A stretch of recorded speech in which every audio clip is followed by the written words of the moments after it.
ஊண்டி ஆதிசக்தி நீலாம்பரி நாராயணி நமஸ்துதே நமஸ்துதே நமஸ்துதே.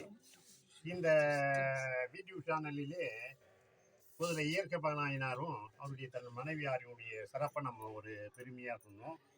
அடுத்த நாயனார் இவர் காட்டிங்கன்னா திருக்கடல் என்னும் திருத்தலத்திலே ஒன்று உண்டு. அங்கு வேதியர் குளத்திலே குங்குலிகாலய நாயனார், இவர் குங்குலிகாலய நாயனார் பிறந்தார். ஏன்னா ஒரு அடியார்கள் சிவன் கோயில ஒரு அடியார் எவ்வளவு பேர் எவ்வளவு அடி சொல்றாங்க. அதை பற்றி பிரச்சனை, எல்லா தெய்வத்துடைய சிறப்பு சொல்வதில்லை. இதனுடைய விளக்கு என்ன, இவர் யாரு, இவர் என்ன பண்ணாருன்னா குங்குலி காலைனா குங்குலி பூவில் அவரு இறைவனுக்கு சிவலிங்கத்துக்கு போட்டு அபிஷேகம் பண்ணி பெரும் காட்சி பெரும் துண்டு செஞ்சிருந்தார். அவருக்கு அதிகமான இதே மாதிரி இயற்கை பக நாயனாருக்கு மாதிரி தான் அவருக்கு சொத்து. ஆனா இறைவன் பார்த்தாரு, என்ன இவன் எப்போ பார்த்தாலும் குங்கும பூவை குட்டி குட்டி நமக்கு அபிஷேகம் பண்றான், என்ன அவ்வளோ இவனுக்கு விளைச்சல் வருதா, அவ்வளோ சொத்து நிலத்தில் விளையுதா அப்படின்ட்டு அங்கே ஒரு சோதனை. அவர் இயற்கை பகாயனாருக்கு பண்ண மாதிரி அவருக்கு ஒரு சோதனை. உடனே என்ன பண்ணாரு, அந்த நிலத்தில் வர நெல்லுங்க பயிருங்கள் எல்லாம் கொஞ்சம் கையை காட்டினார். எல்லாம் விளைச்சல் குறைச்சலாச்சு. 4 நாள் போகும்போது குங்குமப்பூ வாங்குறதுக்கு காசு இல்லை. பால் இருக்க குறைஞ்சிது. தண்ணி எல்லாமே எல்லா நகையும் சுத்தும் பணம் இடம் எல்லாத்தையும் வித்தார். வித்து குங்குமப்பூ கொண்டு போய் இறக்கி விட்டார்.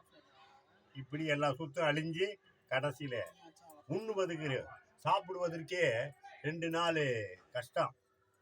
அப்போ என்ன பண்றதுன்னு பார்த்தேன். தன் மனைவியாரு, சுவாமி நம்ம குழந்தைங்க 2 நாளாக ஆகாரம் சாப்பிட்டு இப்போ ஏதாவது அரிசியாவது வாங்கிட்டு வந்தீங்கன்னா ஒரு கஞ்சியாவது வச்சு இந்த குழந்தைகளுக்கு கூப்பிடும்.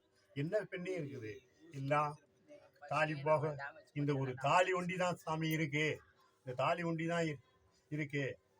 இந்த இதை கொண்டு போயாவது சந்தையில் வச்சு அரிசி வாங்கிட்டு வாங்க சுவாமி, இந்த குழந்தைங்களுக்கு நம்ம கொடுக்கலான்னு.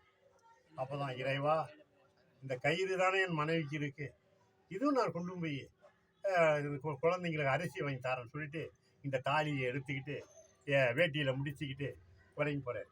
ஈஸ்வரன் பார்த்தாரு, அதுக்கு மேலே என்ன இருக்கு, எல்லா சொத்தும் போய் முனை மூக்குத்திலேருந்து ஒன்றும் இல்லை. அந்த அம்மையாருக்கு இந்த ஒரு தாலி தான் இருந்தது. அந்த தாலியும் எடுத்து சந்தையில் போய் அரிசி வாங்க போகும்போது அப்போ ஈஸ்வரன் ஒரு மாட்டுக்கார மாதிரி தலைப்பா கட்டி ஒரு மாட்டு வண்டியில் ஃபுல்லாக குங்கும பூ ஏற்றிக்கிட்டு வராரு.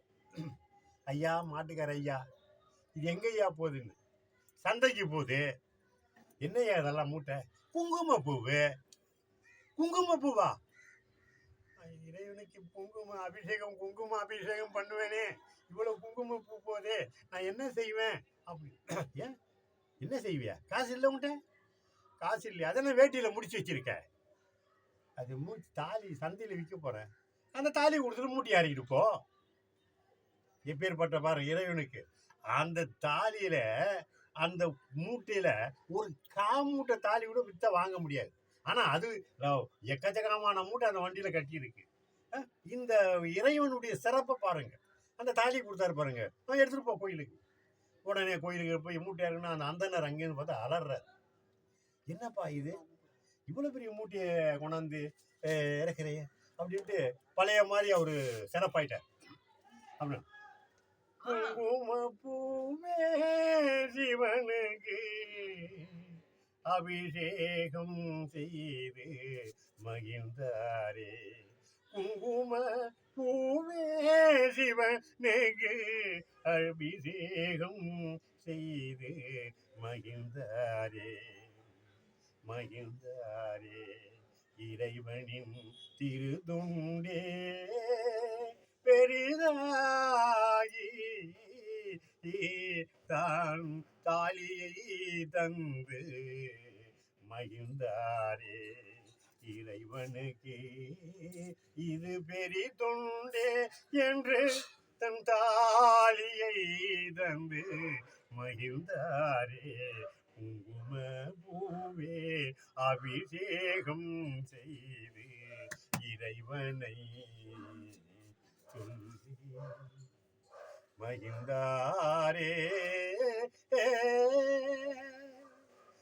அப்போது அந்தனர், இவ்வளவு குங்குமம் போயிட்டு ரொம்ப பழைய காலத்தோட அதோட இவ்வளவு சொத்து இல்லாம இருந்து இப்படி குங்குமப்பூ எப்படிப்பா உனக்கு வந்தது அப்படின்னாரு. அவருக்கு மெய் மறந்து தன்னுடைய 2 நாளும் சாப்பிடலையா, உள்ள மனைவியெல்லாம் ரொம்ப இதா இருக்காங்களா, உடனே இருந்தார்.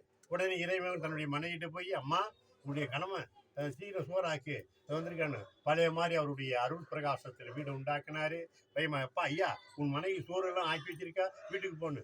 என் வீட்டுக்கு போவா போய் பார்த்தா வீடு அந்த மாதிரி ஒரு பிரகாசத்தை கொடுத்த இறைவனுடைய திண்டுல இது குங்கும பூ செய்த இந்த குங்கும நாயனாரையும் அவருடைய மனைவியாரும் இந்த பிடிபி சேனலிலே சொல்லி மகிமைப்படுகிறோம். இந்த காட்சியை பாருங்க. ஓம் டி ஆதிசக்தி நீலாம்பரி நாராயணி நமஸ்துதே நமஸ்து.